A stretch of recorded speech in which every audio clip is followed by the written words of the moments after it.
Do you ever feel like your paycheck just disappears? You get paid, and before you know it, your bank account is back near zero, and you're not even sure where the money went. That used to be me. But once I started using a monthly budget, everything changed. I stopped overspending, started saving, and finally felt like I was in control of my money instead of it controlling me. In this video, I'm going to walk you through how to create a monthly budget that actually works, no complex math, no confusing apps. Just a simple, practical step-by-step system that anyone can follow, even if you've never budgeted before. Hey there, I'm Budgetella, and welcome to the channel.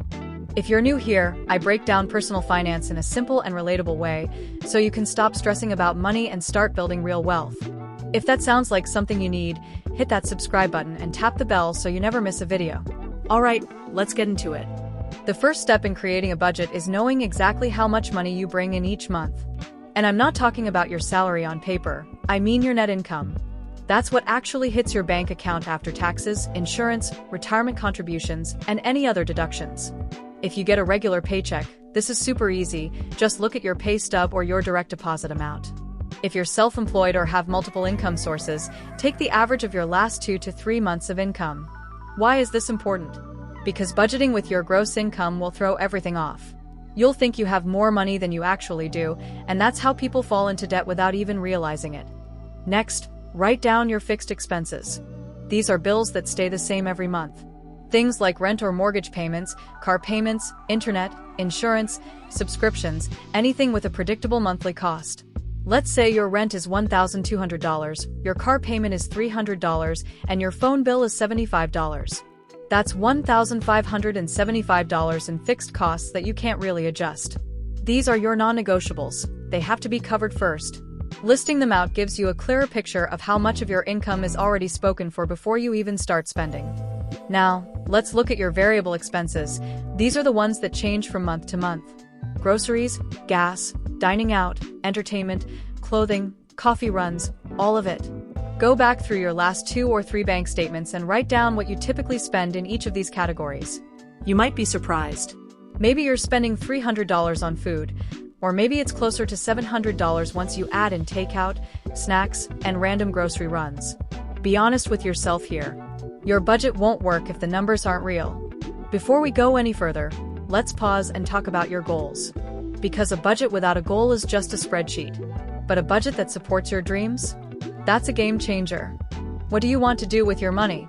Pay off credit card debt? Build an emergency fund? Save for a vacation?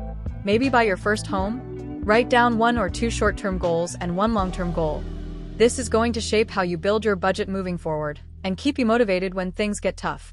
Alright, now let's put it all together. Start with your net income. Subtract your fixed expenses. Then assign dollar amounts to each of your variable categories based on what you actually spend, or what you want to spend. Make sure you also create a category for your goals. This is where you budget money toward savings, debt payoff, investing, or whatever you're working toward.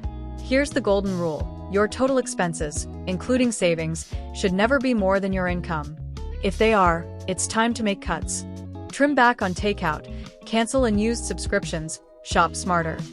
You can't budget your way out of overspending. You have to make real choices.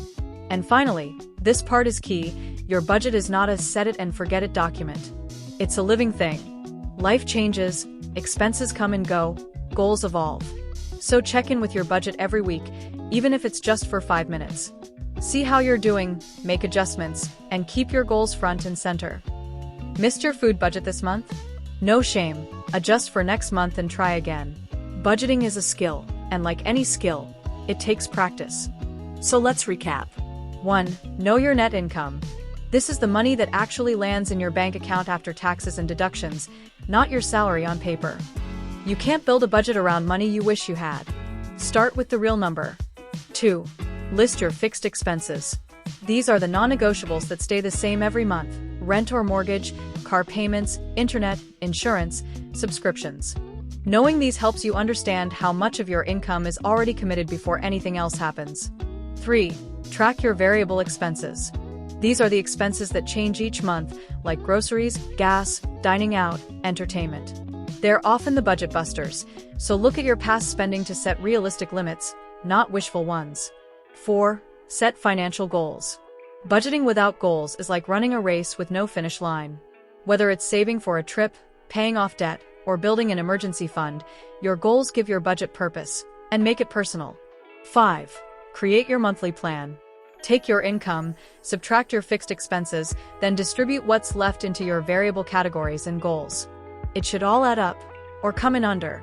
A budget is just a plan for how to spend your money with intention. 6. Adjust and repeat every month. Life changes, and so will your budget. Maybe a bill goes up. Maybe you get a raise. Check in with your budget weekly, adjust what needs tweaking, and start fresh each month. Progress over perfection. That's it. That's how you build a budget that actually works, and more importantly, one you'll actually stick to. It doesn't have to be complicated. It just has to be consistent. If you found this helpful, do me a favor, hit the like button so more people who need this can find it. And I'd love to hear from you in the comments. What's one thing you always seem to overspend on? Let's start a conversation down there. And if you haven't already, hit that subscribe button so you don't miss future videos on personal finance and making your money work for you. Thanks for watching, and I'll see you in the next one.